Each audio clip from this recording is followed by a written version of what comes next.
अस्सलाम वालेकुम। कैसे हैं आप सब लोग? मुझे बहुत से बच्चों के मैसेजेस आ रहे हैं कि सर हमें बताएं कि पीएमए लॉन्ग कोर्स है क्या। मैंने बहुत सी वीडियोस बनाई जिसमें मैंने अपनी पूरी कोशिश की कि मैं आप लोगों को समझा सकूं कि पीएमए लॉन्ग कोर्स क्या है और इसके ज़रिए आप आर्मी ऑफिसर कैसे बन सकते हैं। तो फिर उसके बाद से मुझे फिर बच्चों ने मैसेज शुरू कर दिया कि सर हमें तो एक प्रॉपर गाइडेंस चाहिए। हमें एक हर छोटी से छोटी बात के बारे में आप बताएं कि पीएमए लॉन्ग कोर्स में हम कैसे अप्लाई कर सकते हैं और इसके थ्रू हम कैसे ऑफिसर बन सकते हैं। तो आज मैं आपको बताऊंगा कि आप एक सिविलियन से जनरल तक के ओहदे पर कैसे जा सकते हैं। बेसिकली जी पीएमए लॉन्ग कोर्स आर्मी का कोर्स है जिसके ज़रिए पाक आर्मी हर साल साल में 2 बार बच्चों को सिलेक्ट करती है सेकंड लेफ्टिनेंट के रैंक के लिए। ये है जी बेसिकली कमीशन। इसमें एयर फोर्स भी शामिल है, नेवी भी है और आर्मी भी है। तो तीनों के कोर्सेज आते हैं साल में 2 बार, तो आप साल में 2 बार अप्लाई कर सकते हैं। वो डेट मैं पहले भी बता चुका हूँ। एक बार पीएमए लॉन्ग कोर्स जो आर्मी का है इसमें 2 बार आती है डेट। एक दफ़ा मार्च में आती है, मार्च या अप्रैल में। दूसरी बार आती है नवंबर में, अक्टूबर या नवंबर में। ये थोड़ी बहुत आगे पीछे हो सकती है। हाँ, मैं आपको इसका तरीकाकार बताता हूँ। इसमें पीएमए लॉन्ग कोर्स में सबसे पहले आपको करवानी होती है रजिस्ट्रेशन। आप ऑनलाइन रजिस्ट्रेशन करवा सकते हैं। ऑनलाइन आपने वेबसाइट ओपन करनी है www.joinpakarmy.com। वहाँ पे सारी जो इन्फॉर्मेशन है जो वो आपसे पूछते हैं वो आपने बिल्कुल एग्जैक्ट बतानी होती है।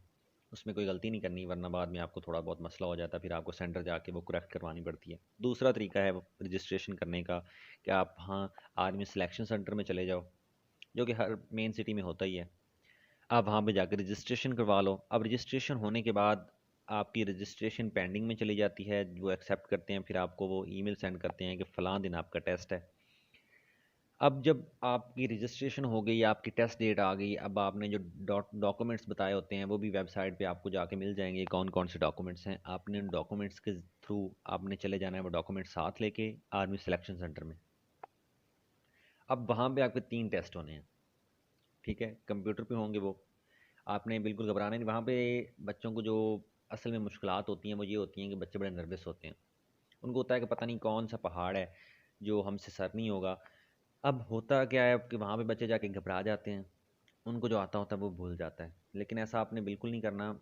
इमरान खान साहब कहते हैं ना कि घबराना बिल्कुल नहीं है, तो आपने उनकी बात पे अमल करना है, आपने बिल्कुल नहीं घबराना। 3 तरह के आपके वहाँ पे टेस्ट होंगे, वर्बल, नॉन वर्बल और एकेडमिक। वर्बल जो हैं उनके लिए मैंने अलग से वीडियो बनाई हुई है। नॉन वर्बल की वीडियो मैं 1-2 दिन में अपलोड कर दूंगा। आप ऐसा करें, चैनल को सब्सक्राइब कर लें और बेल आइकन को दबा दें ताकि मैं जो भी वीडियो नहीं अपलोड करूँ आप तक आसानी से पहुँच सकें। अब तीसरा टेस्ट होगा एकेडमिक। एकेडमिक में क्या क्या चीज़ें शामिल होती हैं इसमें जी, आप लोग नोट कर लें ताकि आप लोगों को याद रहें। इसमें मैथ शामिल है, इसमें इंग्लिश शामिल होती है, इसमें इस्लामियात के क्वेश्चंस आते हैं, इसमें पाक स्टडी के क्वेश्चंस आते हैं, इसमें जनरल नॉलेज जो होती है बेसिक उसमें से क्वेश्चंस आते हैं, जिसमें करंट अफेयर्स होते हैं या आपसे वो डिफरेंट क्वेश्चन जो भी जनरल नॉलेज में जिस तरह के भी क्वेश्चन है आपने उनकी प्रॉपर तैयारी करके जानी है। मोस्टली बच्चे 80% जो बच्चे फेल होते हैं वो एकेडमिक में जाके होते हैं, या फिर वो इस वजह से फेल होते हैं कि वो टाइम मैनेज नहीं कर पाते। टाइम वहाँ पे कम नहीं होता, टाइम काफ़ी होता है। असल में बच्चे देख के घबरा जाते हैं। 84 क्वेश्चन होते हैं वर्बल के, 84 होते हैं नॉन वर्बल के और 50 होते हैं एकेडमिक के। अब 84 जो वर्बल के हैं उनके लिए भी 30 मिनट का टाइम होता है, नॉन वर्बल के जो 84 हैं उनके लिए भी 30 मिनट का टाइम होता है, एकेडमिक के जो 50 क्वेश्चन हैं उनके लिए भी 30 मिनट का टाइम होता है। अब आपने अगर एक बच्चे को टेस्ट आता है तो वो तो आसानी से मैनेज कर लेगा, तो वो कर लेगा। अब आपने जाना है, आपको अब उस सेंटर में लेके जाएंगे, आपको कंप्यूटर के सामने बिठा दिया जाता है। आप वहाँ पे रिलैक्स होके बैठ जाएं, ठीक है। जब तक आप वहाँ पे खुद अपनी आईडी पुट करके इंटर के ऑप्शन, इंटर का जो बटन है वो नहीं दबाओगे आपका टेस्ट शुरू नहीं होगा। इसलिए आपको डरने की ज़रूरत है ही नहीं। जब तक आप रिलैक्स नहीं हो जाते आप टेस्ट शुरू ही ना करें, उसमें तो कोई मसला ही कोई नहीं है। अब आपके ये 3 टेस्ट अगर हो जाते हैं क्लियर, तो उसके बाद आपको बुलाया जाता है दूसरे दिन मेडिकल के लिए। आपका मेडिकल होता है, फिर आपका फिजिकल होता है जिसमें रनिंग होती है 1.6 किलोमीटर, ठीक है। इसके अलावा पुशअप्स लगवाते हैं आपसे वो तकरीबन 15। फिर चिन अप्स होते हैं उसमें शामिल होते हैं।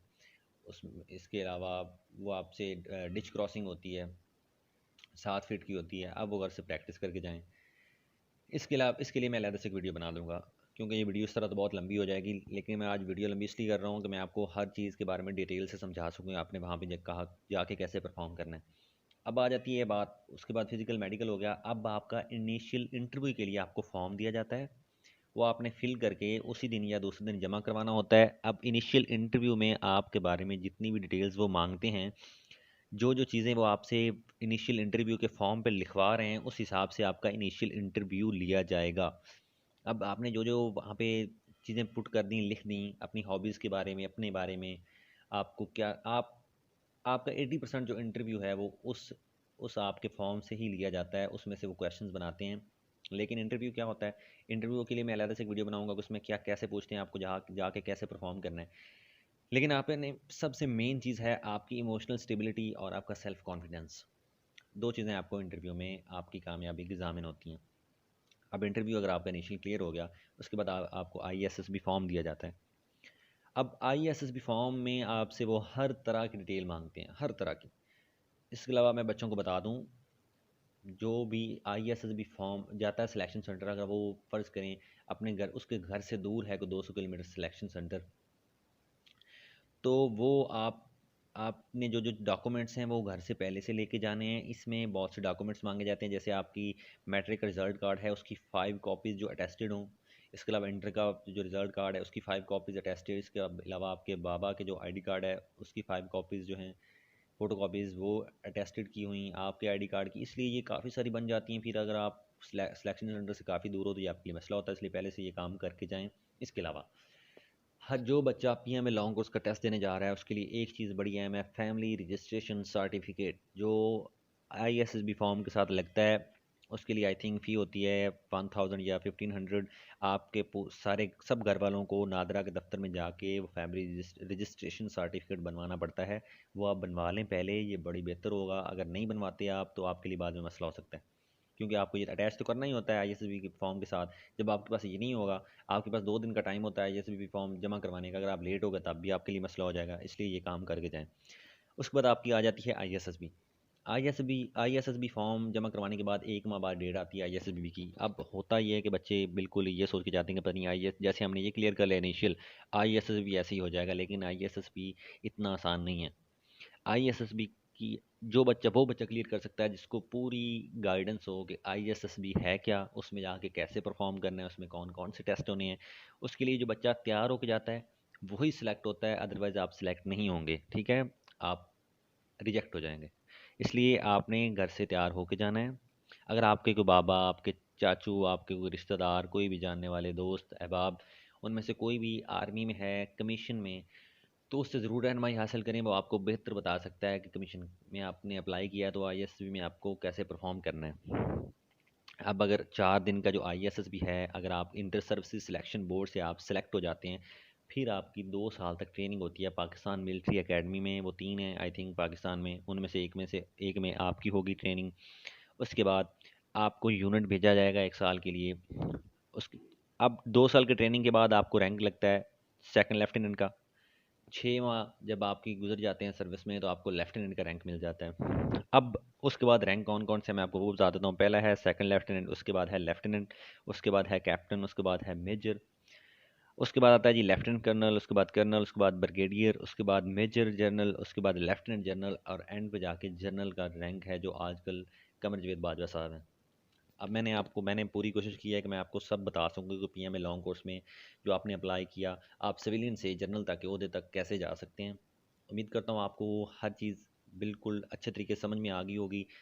हो आप ऐसा किया करें, जो मैं बातें बताता हूँ वो नोट कर लिया करें, क्योंकि बच्चे सुन तो लेते हैं, बाद में उन्हें भूल जाती हैं, ठीक है। और चैनल को सब्सक्राइब कर दें, वीडियो को लाइक कर दें, और मैं हर चीज़ के बारे में एक अलहदा सा वीडियो अपलोड करूँगा इंशाल्लाह बहुत जल्द। ठीक है जी, मुझे अपनी दुआओं में याद रखिएगा। अल्लाह हाफिज़।